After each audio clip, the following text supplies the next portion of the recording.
Hello there, welcome back. Today I'm going to do a follow-up to a video I made not long ago about the films that moved me, the very emotional films for me from the 2000 onwards.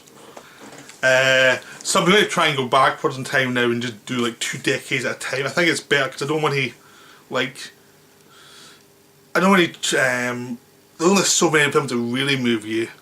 I don't want to just do a decade at a time and then you feel like you need to pad a list out by films that affected you, but how they affected you isn't interesting. So if I do it 2 decades, it's easier. If I do it just like the whole cinema, it means you cut out so much.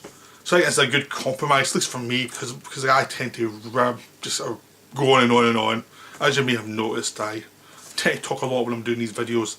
Like my Marvel one last week, where I said, "Oh, this is a quickie," and it was 40 minutes long. You know, that's what I'm like. Right, so we'll start off with Excalibur. John Boorman's epic, beautiful Excalibur. I mentioned in my Lancelot de Lac video that Excalibur, Lancelot de Lac and Holy Grail are 3 great Arthurian legend films. Excalibur is the most overly romantic and dark. It's overly dark, it's very dark, it's very romantic, but it moves from different seasons, so you get some landscapes in the summer, you get some dark landscapes of war, you get some landscapes of when everything falls apart, the land goes to mush. It's beautiful and you've got some great moments. Again, I'm going to do a video in this one soon, it's just I haven't done it yet, but it's like there's great landscapes and great moments of Arthur finally getting the Grail and being reborn into the world and being reborn as a more mature person, and his death scene's stunning. You know, when he finally has to give when Percival, who's his greatest knight, has to find the Grail, then give the Excalibur sword back to the Lady of the Lake. And a lot of it's just beautiful. A lot of it just takes myth as something that's important. It's not as something that's throwaway, not as something that's, you know, something you can take or leave. It's something that's important. Storytelling's important. The myth of something greater than yourself is important. That's what the film's about, the importance of myth, the importance of stories, the importance of something greater than yourself. So that's what makes it emotional for me, because it's about storytelling and the importance of storytelling, the importance of myth. But it's also the importance of myth that's not dramatic. Like, it's a story to tell you about human beings. It's not like a religious thing where the stories are subsumed to something that's more telling you how to live. That's not what this film is. Okay, next is Once Upon a Time in America. That's Sergio Leone's final film, his masterpiece that was ripped to shreds by Warner's because it was too long and too weird, and they couldn't figure it out and they cut it down to utter nonsense and it was panned. Then a few years later it was put together back to what it should have been, which was a 4-hour epic, and it was like genius. I've never seen the panned version. I've only ever seen when I first saw it is when it was on the re-release. They released the new proper version. So that's the only version I know, and that's what I'm talking about. I saw it when I was about 16 or something like that, and it really moved me. It's a very emotional film about people who are gangsters. They're horrible people in real life, they're horrible people, but you get the emotion of what their lives meant to them rather than what their lives means to outsiders. It's just the emotional story of a person who is withdrawn and makes a lot of mistakes and has a lot of regret over his life and what he's done and what he's been involved in, and he starts like a stupid kid, and in the middle period he's ruled by his emotions even though he kind of can't control them, and he ends up losing most of his life to regret. And so it's a very emotional movie about a life gone wrong, a life lived badly, but he's no real choice no matter. He's just always, his circumstances always push him towards that, and then he had some weaknesses, so yeah, some of it was his own fault, but some of it was he grew up in a crime-ridden area and all his friends were criminals and he just fell into it. He was a bit weak, he fell into it. So, and it also points out, it shows that the political class are just as bad as the gangsters. No one gets out of this alive. There's now been a new version, even further extended version released, which I've just got that I haven't seen yet, but I'll probably do a video on that soon. It's just one of those ones that I haven't had a chance to see the longer version yet. But this is a beautiful film, it's really wonderful. The score's stunning. Ennio Morricone has a stunning score. It's just a beautiful film. Just wonderful. Okay, next is Batman Returns, a kind of strange one. I've done a video on this one already. You can go back to my videos. I've got one called Comic Book Films. I've got an area in my channel with that, and you will find it there. I love this film. It's a very weird, strange film. It was hated by a lot of people when it was released because it wasn't a comic book film. It took Batman and Catwoman and Penguin and made this weird, you know, expressionist horror movie out of it. You know, where the Penguin freaked everyone out, where Batman was depressive, where Catwoman was crazy, you know, and Christopher Walken is the despot who's controlled everybody and manipulating everybody, and he's having a lot of fun. You know, he's just like playing everybody, and it's hilarious because he works with everybody. He's the kind of the person that connects them all to start with, and he's the ultimate villain.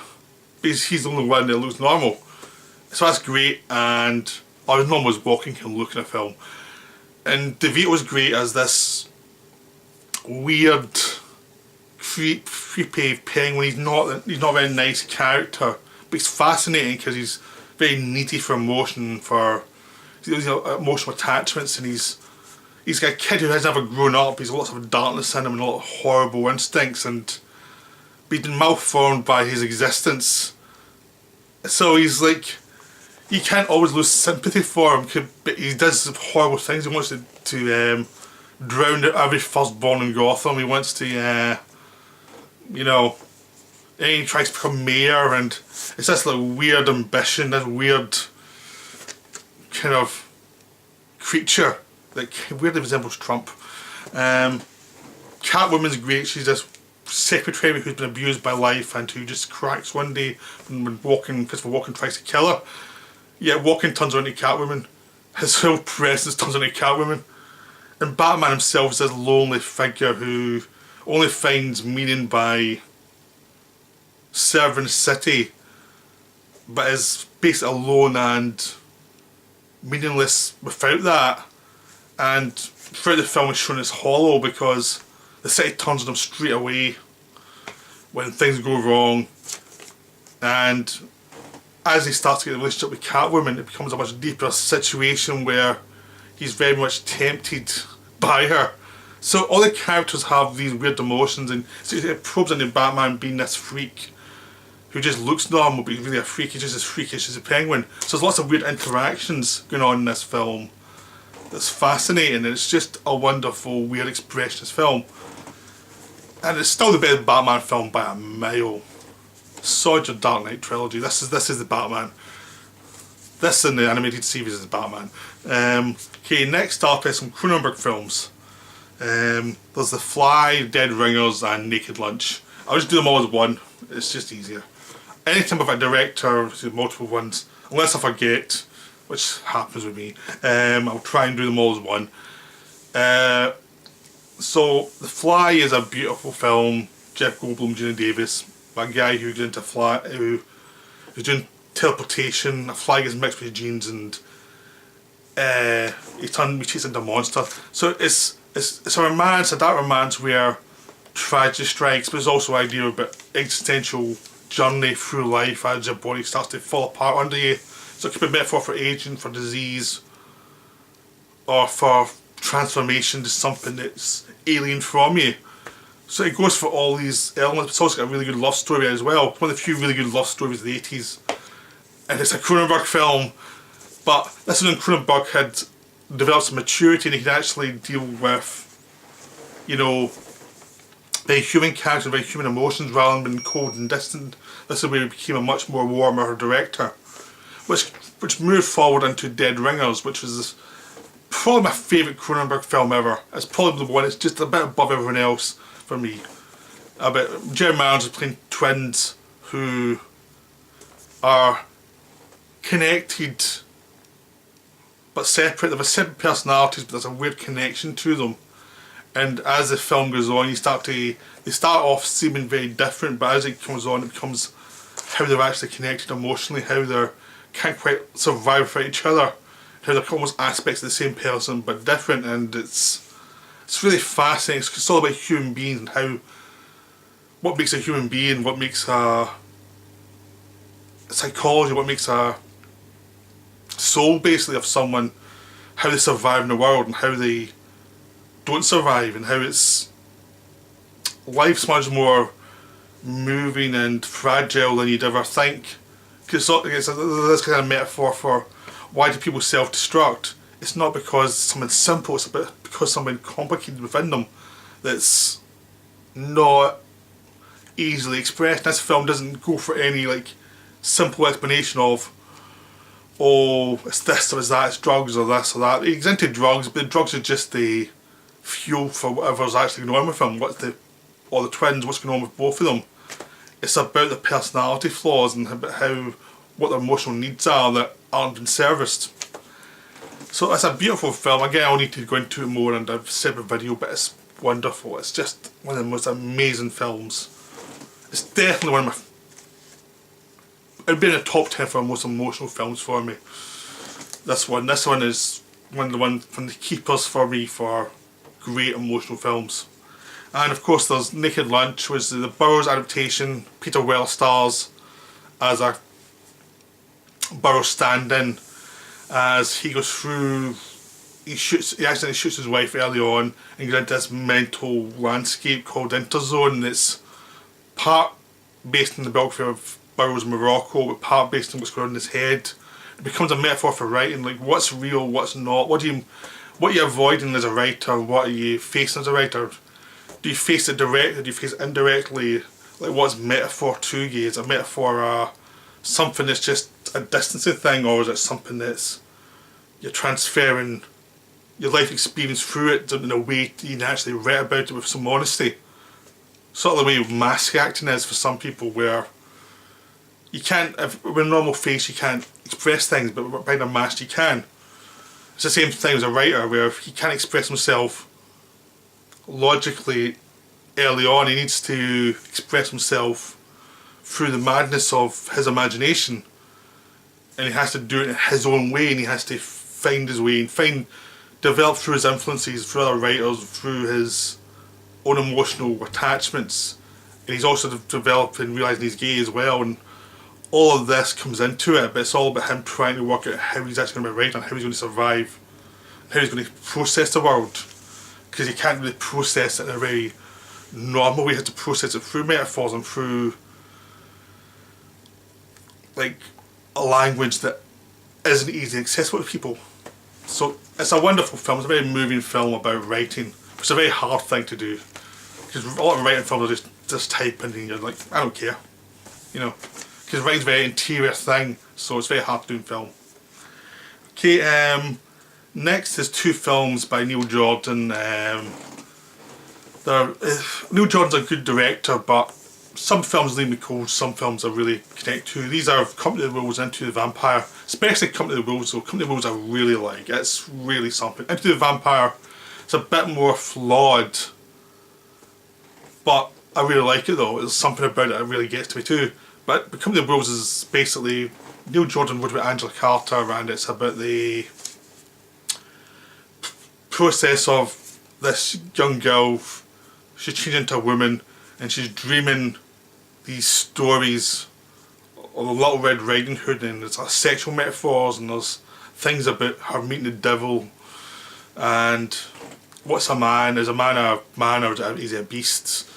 And so it's all about her view of the world through the dreams logic and through fairy stories and how she sees that. So it's a very emotional film because the actress playing her was very emotional she plays it with reserve, but there's always an emotion below the surface which really works, and the imagery is very romantic, but still realistic enough within the imagination and fantasy. There's still ties to the real world of the way people react to things.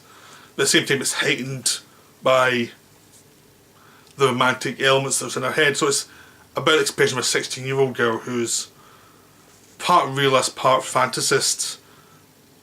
And if you don't get that, I don't think it's very emotional for you, because Neil Jordan does very specific things in his films. He makes very private films, and sometimes it becomes so private it's hard to understand what the hell is going on in them. Like, try and watch In Dreams. It's like, what the hell is going on in that film? But in this one, it really works. He's with a writer who helps him focus everything. Actually, The Vampire's the same way. It's a big budget Hollywood film with Tom Cruise, but still a very Neil Jordan film. It's still dealing with characters who are they're kind of depressed, and they're trying to find meaning in their lives. But in this case, they're vampires who kill lots of people. But that's not good enough for them. They still have to try and find meaning within a world where they're the killers and they're the villains. But they're still emotional creatures, so how do you live with being a killer, and how do you live throughout centuries of having changes around you? And all you're doing is waking up at night and killing people. So it's a very weird, strange film. And Neil Jordan in that film doesn't go for the romance of vampires, he just goes for the existential problem. So it's a flawed film, but I really like it. There's some wonderful moments, like when Kirsten Dunst is really good as a child vampire in this film, who ages through the years but still looks a child. When she finally dies, and there's this bit where her body turns to dust and floats away. It's really beautiful. There's lots of great sequences in it. So it's really worth seeing. It's wonderful as well. But Company of Wolves is a better film. Interview with Vampires is more flawed, but if you have patience with it, it's really worth it. Okay, next is Jackie Brown, one of the few emotional Tarantino films. This is my favourite of Tarantino's films. It's his best film for me. And I think it's a shame he's distanced himself from it a little bit by suggesting it might not be as personal as some of his others, or he suggested it became impersonal in the editing. I think it was a slight problem because it was an adaptation rather than a fully Tarantino film, which I thought was a really good thing though, because it forced him to deal with Elmer Leonard, it forced him any other emotions and other attitudes that he hasn't really been back to. Like all his other films since then have stuck to the Pulp Fiction, Reservoir Dogs stylised feel, when there is an emotional attachment. Every so often some emotion comes through, something like Kill Bill Part 2. It's probably the most similar to this film, and he actually stops and allows emotions to come through and allows people to be flawed and less hip. And even like Hateful Eight's the same. He allows people to be a bit more flawed in that film, and it's another thing where he returns back to something that's more interesting, more human. What he can still do is fun cinematic things, but there's also that beating heart within the film.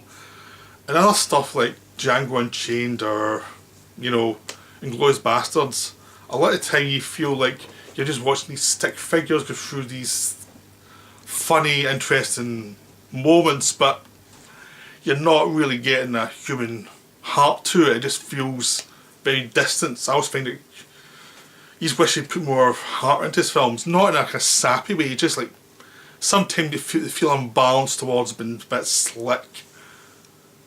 Like I think he's trying to do Howard Hawks, where Howard Hawks was very distant.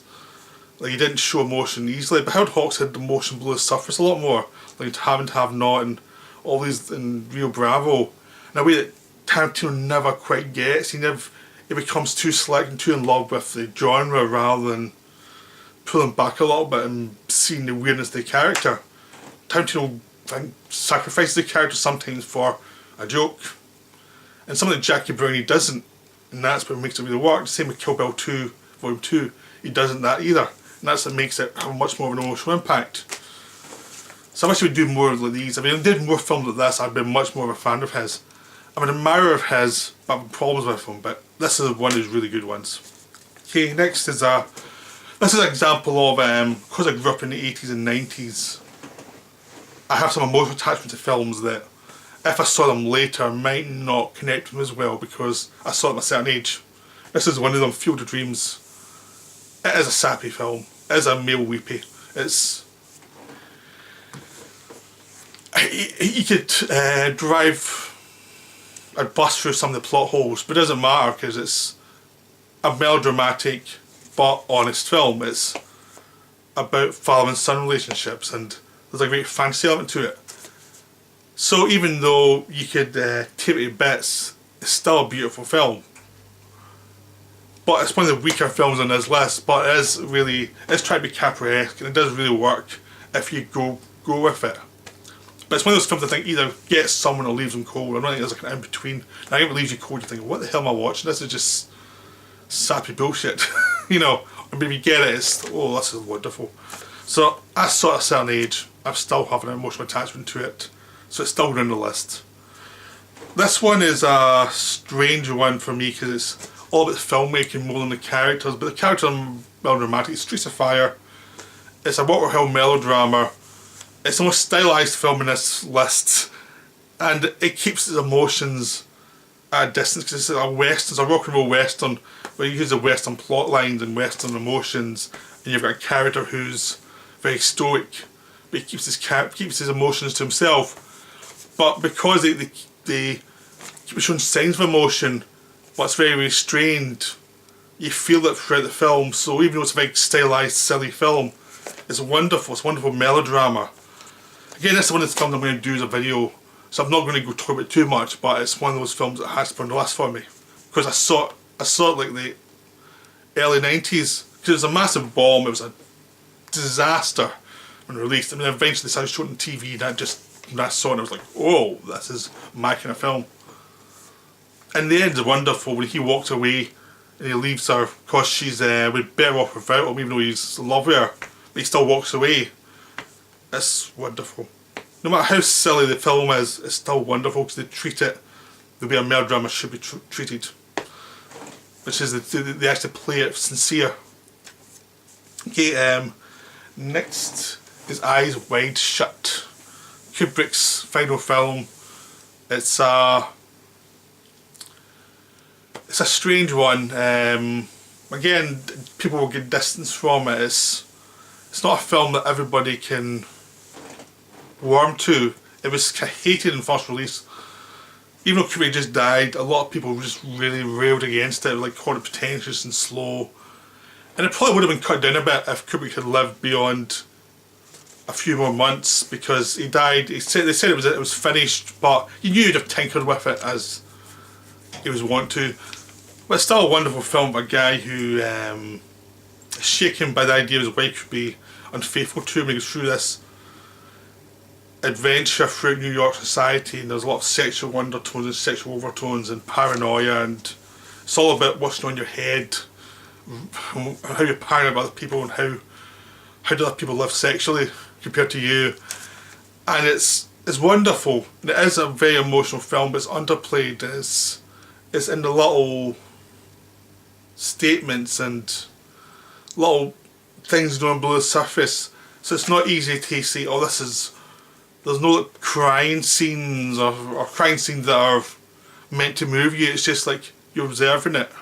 But the accumulation really makes it emotional. And it's a wonderful film. But it's very difficult to say why it's emotional. It just is. You either connect with it or you don't. Not connected with it. So that's why it's an emotional film for me. And if you don't like it, I don't care. Right, next is Velvet Goldmine. It's another very distant film. It's Todd Haynes. All about the glam rock 70s stuff. It's based on David Bowie, kind of. Like the central character's kind of a Bowie-like figure, but it's fictionalised. So it's Bowie, but it's not Bowie. And there's also other characters. Ewan McGregor plays a guy who's sort of Iggy Pop kind of character, who's this very feral, emotional singer, while the Bowie character is a much more distant, unemotional character who's always changing his look, changing his friends. He's always hooked in to what's hip, but does he have a soul? And it's like, and as the film goes on, it's all about changing attitudes, the changing times, like what music means to the people making it, what music means to the fans of it, and what they are and how it changes through time and how certain things are forgotten. Like something that's massive at the time, then the movement just falls away, becomes something different. So it's a wonderful film. It's very emotional as it goes on, as you start to see what it means, and the Bowie character becomes much more tragic as you see that what he's lost as he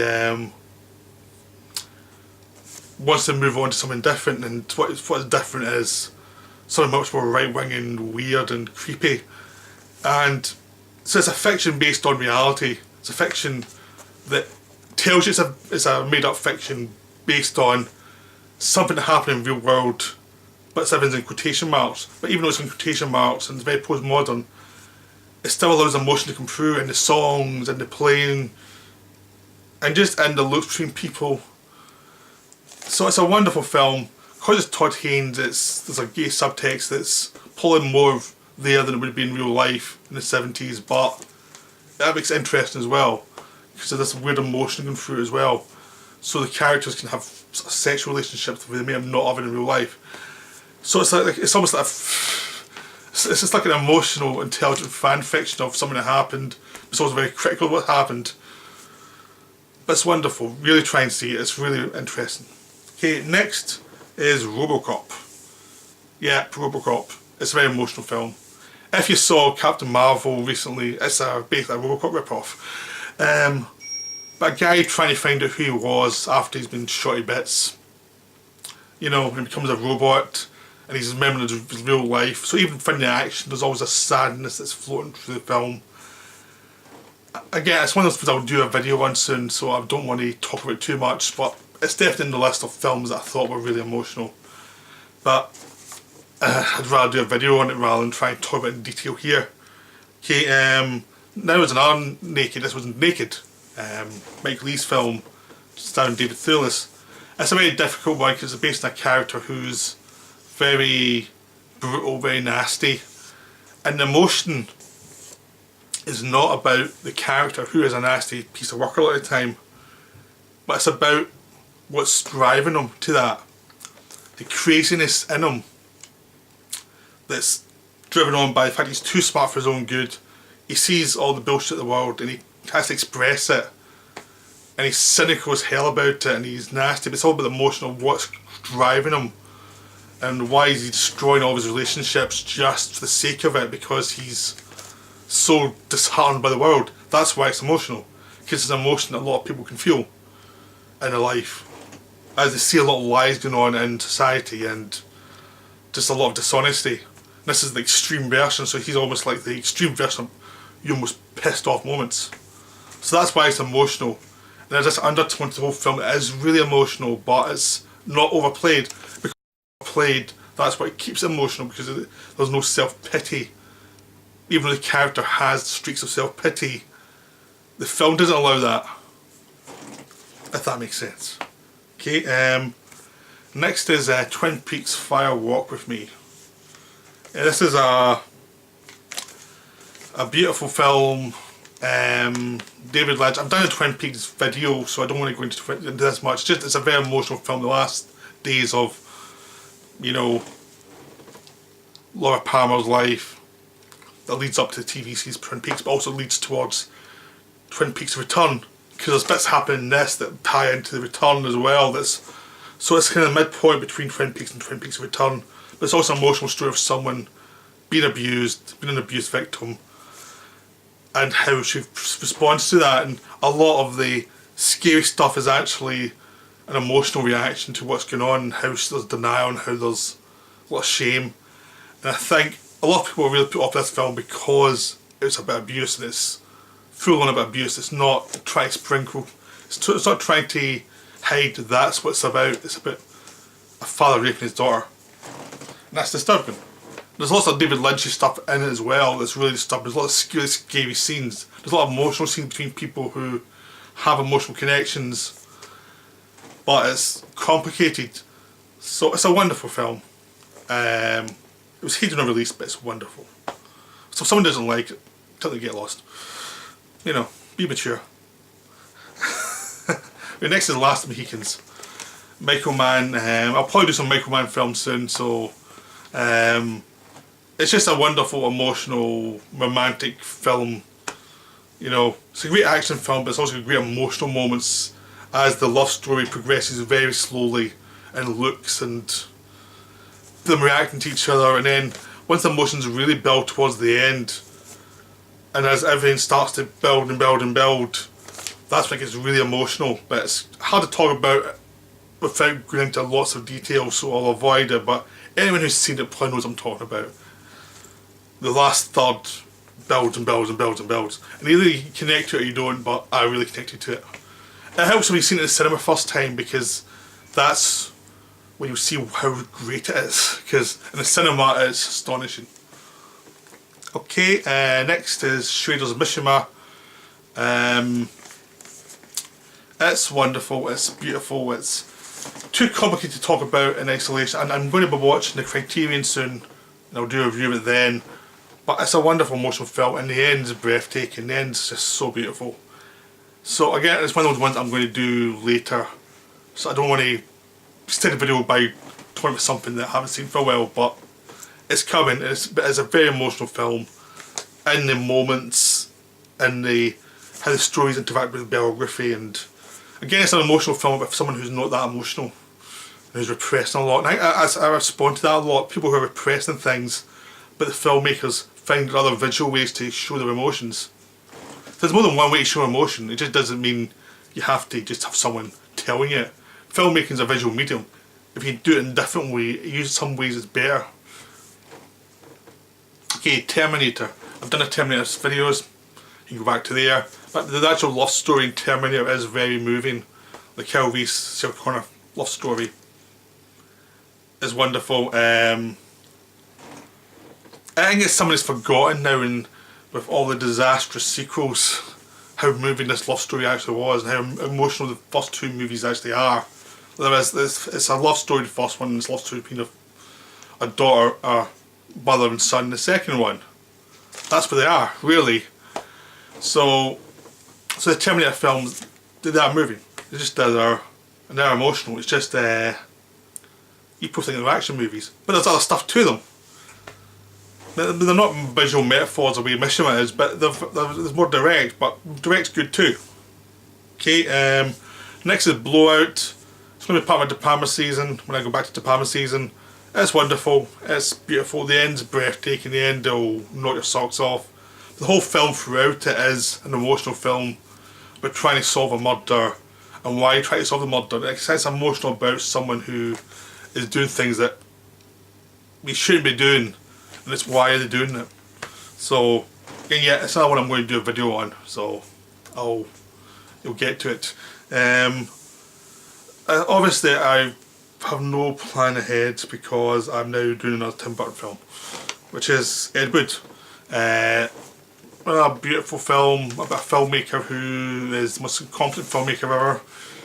Well, there's been competition recently, you know, but no one's ever going to do a Michael Bay biography like Ed Wood. I'm joking. He's not incompetent, he's just annoying.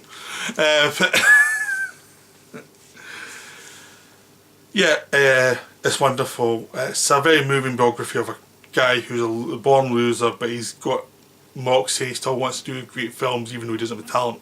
So it's a beautiful film, very heartfelt, great black and white photography. Go see it, it's great, it's lovely. Again, it's not a film I'll probably do a video on eventually. It's just, I'm trying to not have this go on for till the end of time. So certain ones, if I know I'm going to do a video on them, I'll short shrift it a little bit. Same with the next one is Matinee, Joe Dante. A beautiful film about filmmaking and what it means to people watching it, which is like the kids watching a monster movie who are going through trauma of a Cuban Missile Crisis, and John Goodman comes into town with a new horror movie. So it's about the makers of the horror, these cheesy horror movies, the people who love them, the normal people who do watch them for fun, and how they are a good release of tension within a tense environment. So it's a wonderful love letter to movies, but it's not ignorant of the social constructs and the hucksterism of it. Because John Goodman has Dick Miller and John Sayles play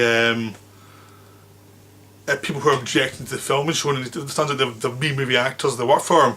You just try stir up some promotion. This is a wonderful film. There's lots of. It also has these weird plot twists and because it's all these kids who are like teenagers and they're discovering girls and how all that works out, and all the girls have passed as well, and everything kind of is very kind of melodramatic but funny. It's like there's all these melodramatic things, but because Joe Dante's directing it, it's played for laughs rather than real melodrama. But it's also moving because it's kind of cute. Because these teenagers aren't quite emotionally ready for any of the things they're saying. So there's an obliviousness to them. They're just not quite aware of, you know, who they are. So it's wonderfully moving about how kids are kids, even though they're trying to be adults. And because they don't overact that, that's what really works about it. Because if you remember yourself when you were 14, you thought you were much more mature than you really were. Anyway, next is something I covered in the last one. This one's Before Sunrise. I covered it in the last emotional video, Before Sunset. Same thing goes. It's a wonderful emotional film about love. This one, the first one, is probably more naive because they're younger people then, but it's still the same obsessions and the same kind of distance from love. They're trying to be above it all, but they're not. Sort of same with the Matinee, really. So they're quite good to tie together. But they are trying to be above it all, but they actually are falling in love. And they're not as mature as they think they are. But it's quite interesting to watch them as they talk, and they talk through their emotions and talk through where they are in life. And how they actually are aware that they're not as mature as they think they are as well, and how that all plays in. But it's very heartfelt when it needs to be, but it's also very amused by his characters when it needs to be too. So that makes the love story work much more, because you're attached to these characters because they're self-aware, but they're also sincere when they need to be sincere. So it's a wonderful film. It's really a beautiful film. The Before trilogy is one of my favourite trilogies. It's just so wonderful. And if you don't like it, you don't like it, but I love it, so tough. Manhunter, another kind of coldish film, another Michael Mann film that I never connected to last weekend.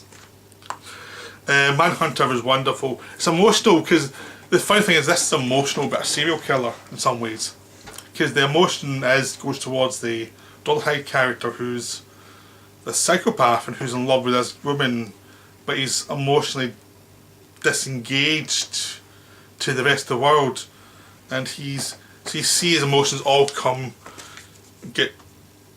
he comes from an abusive background. He sees emotions all go to this woman. His emotions are also tied into the murders and what he needs from the murders, and then you've Will Graham character played by William Peterson, who's also trying to work out what his emotional state is to try and find him and catch him. And it's the clues, the first half's the clues of why these murders taking place, and the Will Graham character he connects to the killers in a really creepy way. Like he makes these weird jumps to why they did certain things, what their emotional state was, why they did it, what's going on, and it becomes this thing that he's dealing with. So that's very emotional as well, because he's been traumatised by his own thoughts, which is creepy but it's also moving, because I think everyone feels that. Like, you've got thoughts that are very you, but there's also thoughts that come in your head that are very kind of fucked up and weird. It's like, where did that come from? I think everyone gets that, and it's like there's an element of that in it. There's also the element of your emotions overtaking you, which is what happens with the serial killer character and where that leads to. So it's a very emotional film about a situation that shouldn't be emotional. I'd also recommend Hannibal, the TV show, which also goes into this, and it feels very much like it was influenced by Manhunter, at least in the emotional state, how it treats the emotional state, even though visually it's very different. But it feels very much like Son of Manhunter in some ways, even though Brian Fuller ran it. Also there's lots of other stuff he was interested in as well, but there was an element of that there. Right, next is The Last Temptation of Christ. This is a beautiful film. This is one of my favourite Scorsese films. It's wonderful. It's difficult to talk about because I mean it is a Bible film, but it's a Bible film. But what it would like to be, find out you are the Son of God and you have to die on a cross to redeem mankind, and how that would mess with you, how that would really screw you up. And how it would make you weak and unsure, and how it would make you very annoying to other people because you change your mind all the time and be something that's you're actually wrestling with existential crises all the time, and you can never be settled in your own skin, and you're weak towards things you can never have, like a family and a life, a normal life. So it's a very emotional film about the actual meaning of sacrifice and fate and being something beyond what your instincts lead you towards. So it is a very difficult film. I think people have dogmatic about their religious beliefs. It's a very disturbing film because it doesn't present Jesus as a stoic figure. He's one of us basically, and that goes against some people's religion. So they think Christ was a figure beyond us. So I mean, it's a controversial film, controversial idea, but I think it's a very moving film, at least for me. So, because it makes you understand religion a bit more. Even though I'm not religious, it makes me understand it a bit more. So this is one of Scorsese's best films for me. Again, it's another one where Schrader wrote it, and it's like, he needed Schrader so much. Schrader really helped focus him. A lot of his more emotional films Schrader wrote, like there was something there in how they interacted that really helped him get to heart subjects. Okay, next is 12 Monkeys. It's a time travel movie. Bruce Willis goes back in time to stop a disaster, but then she starts to look at how you perceive the world, because he ends up in the wrong time, and he's on this dream that he's running towards, that someone's running away and getting shot. It's based on Leggetti by Chris Marker, whose director I'm going to be covering soon. I'm going to cover a lot soon. Even though it's a remake, it's one of the best remakes because it respects the original source but doesn't try and repeat it. It's an emotional film with its own focus, and it's Bruce Willis and Madeleine Stowe love story, and these are two like grown-ups who are, he's like mentally ill and she's a psychiatrist, and slowly time's unwind and making them question their own beliefs and their own way of seeing the world. Again, that's what makes it emotional, because it's not just self-pity, it's about surviving the world and surviving with a logical person when everything's irrational around you, and what do you do when things start to go mad and how you feel yourself going mad. I think that's an emotional element to the film, and I think that's what a lot of people responded to. There was something that was in your subconscious, because people present themselves as sane and normal, but there's lots of weird stuff around their heads, and I think that really taps into this film really taps into that, which is why it's a really interesting emotional film. Okay, next is Ran, Kurosawa's Ran. I've kind of covered this one before, so I'm not going to really go into details of this one. It's wonderful. It's Kurosawa, early 80s, about a king who gives up his kingdom to the wrong sons and all the emotional fallout from it. So again, I'd recommend go to my video on Kurosawa. It's got a lot of my thoughts on Ran, but it's a wonderfully emotional film. It is about the flaws in people and how flaws and ambition and weakness can create a disaster for everybody, a disaster that could have been avoided, but human weakness will not let it be avoided. So it's a wonderful film. It's really beautiful. Okay, next is Comrades, Bill Douglas's final film. It's about people who work the fields for the British landlords, who rebel and ask for better conditions, and are sent to Australia, and it's how they try and survive Australia and get back to their families and find justice. It's a very long film, and it's very moving. It's all about the struggle for just basic human dignity, but it's not a sentimental film. It's not like the Hollywood thing where the score pronounces every moment. It's just like the moving. Why it's moving is because it doesn't do that. It's like it lets you interpret it, and it becomes more moving because you're interpreting and seeing the horrors of what's going on and the injustice of what's going on. So it's called Comrades. It's not about communism. It's about human dignity. It's the Comrades where it started was supposed to have some basic human rights, not gulags or anything. This is about human rights for the people, and having some restraint on the employer to give basic humanity to employees. Actually give them rights. So it's just a great show about what Britain used to like. Okay, next is The Big Red One, Samuel Fuller's World War II epic, which goes through from the American point of view from 1942 to 1945. Basically, this is the first infantry division going through Africa, Italy, then Eastern Europe, then the concentration camps. It's a wonderfully moving thing because it shows Lee Marvin plays the sergeant leading these four guys who are the survivors. These are the guys who survive as people come and go and get shot and die. These four all never get killed, and it's a detachment they get to develop as they see everyone around them get killed, and they survive, and they are struggling with survival and how to survive in this world, in this madness of World War II.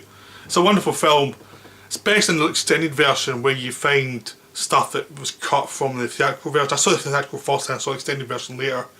The extended version is better because you see lots of stuff, lots of crazy Samuel Fuller stuff, like them dealing with his house full of mad people, and it's all about the craziness of war. The whole film's about the craziness of war and the emotion of war and how it just lets loose all the craziness in society. Like, all the restraints are off, so it's good and bad. You see people be kind, you also see people be horrible, and you have to develop skills, and you have to deal with the fact you're having to kill people, and if you've got a consciousness that says this is murder, which Mark Hamill character does, it's hard to deal with that.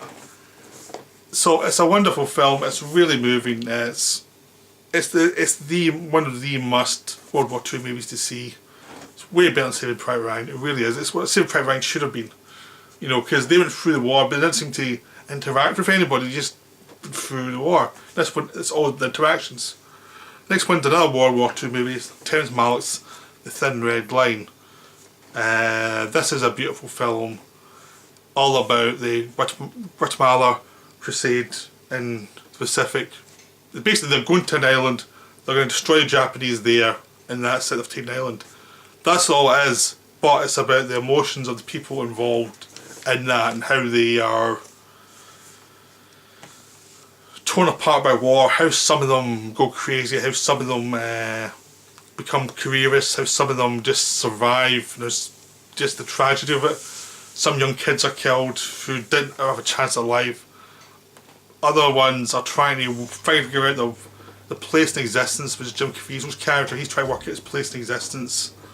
Other ones have bonds to family back home which are broken by war and separation. And it's just about the experience of war and what it does to people, and how it creates bonds and how it creates horrific decisions by certain people who are trying to get ahead, and how people are manipulated, how people react to war. And it's a beautiful film. It's very underrated because I think everyone just saw Saving Private Ryan was the big thing. This was the follow-on. Like, Malick fans loved it, but everyone else was like, it's too arty. But it's wonderful. You have to give it a chance. Especially see it in the cinema where the epic movements, the camera and intercutting really deliver. It's harder to see it in the home. It's still very good at home, but in the cinema is where it really delivers. So that's a beautiful film. Okay, next is, we've got two from two different directors now. We've got Rushmore and Bottle Rocket from Wes Anderson. These are his two early films, and still two of his best films. Bottle Rocket is his first film, and it's about these kids who are trying to become like criminals, and they're rubbish at it. And it's just the charm of them trying to find a place in the world. That's what it's about. It's about them trying to find something in the world where they can be good at and where they can find meaning for their lives. And Rushmore's the same, but it's a kid in a school who's a terrible student who's trying to find an existence in a school that he's an alien at. And he's trying to fall in love with this teacher, and it's never going to work, and he's so delusional about it. He's destroying everything around him just because he can't face reality. I mean, these early Wes Anderson films are terrific. They're really beautiful. They're really worth seeing. But I don't want to say much about them because I don't want to. It's best to see them fresh. You have to see them fresh. You can't know that much about the circumstances in them. You need to see them fresh. Okay, finally, two Peter Weir films: Fearless and The Truman Show. Fearless is beautiful. It's another film it's best to see in the cinema. I saw it in the cinema. Had to travel quite a bit of distance to see it in the cinema because it was barely released in the UK. But I paid the money and went. It's wonderful. Jeff Bridges is in a plane crash and he loses his sense of fear. And he becomes this elevated figure he's almost got a high about him, like he thinks he's above everybody because this emotional high of surviving this crash. And he's almost inhuman, and it's about him trying to come back to humanity that he's finding difficult. He doesn't want to go back to humanity. He was human, he was full of fear and full of problems. Now he's at an elevated state that he feels above it and he feels more secure, but he has to return to humanity before he destroys himself. So it's a wonderful emotional film about your states of being and how they affect you, how they affect other people, and the delusion you get in the high of being a beyond human. Sort of like the same way people take drugs or do anything to try and, or drink to try and avoid the human state. This is like extreme metaphor, but it's beautifully shot, it's wonderfully direct, it's wonderfully done. Jeff Bridges is perfect as the lead character because he's not scared of being unsympathetic. So he can be a wonderful character, a wonderful moving character, but he can also be a bit of a dick sometimes. That really works, makes him more emotional because there's a human being in there still that is getting repressed, and you can see it in little moments. So if it was just all pure, it wouldn't work. So it's a wonderful film. And Truman Show, Jim Carrey is a guy who turns out his whole life has been a lie. He's been filmed, and he's the show for this whole community to watch, the Truman Show. He started out as a baby and becomes this person, and people live their life through him. It's all about voyeurism and all about what we need from other people, taken to the extremes. And TV and movies are, what do you need from these fictional characters? In this case, it's not a fictional character, it's a real person who's in a fictional world that people are reading as real, but it's not real, it's fictional. And it's all about how people manipulate themselves, whether it be the actors in the show, whether it be the people watching the show, whether it be people making the show, or Truman himself, who knows he's been manipulated somehow, but he's not quite sure how to deal with it. And it's the confusion of moving on from one state to the other, and him trying to leave the world and trying to survive, and how it affects him. It's a wonderful film. Again, it's one of those films that's hard to analyse too much because it's an emotional moment of him escaping. There's emotional elements to it, but it builds slowly. It doesn't ask your emotion straight away. It starts with humour, just showing you his world, and then slowly you start to see why he needs out. So I hope you enjoyed this list. I'm looking at my vlog and it's probably way too long. Probably one of my longest videos. But I think it's worth it to try it and go on, because this period was my grown up period. Any other film period before that is really before I was born or I was conscious. So it's retrospect. This is what I lived 80s and 90s really as they come out. I was seeing these films. So it's a very different from what lists will come after this for emotional films, because they'll be more tied to what I saw later. Anyway, that's me finished. I'll be back tomorrow with another video that will be obviously a lot shorter.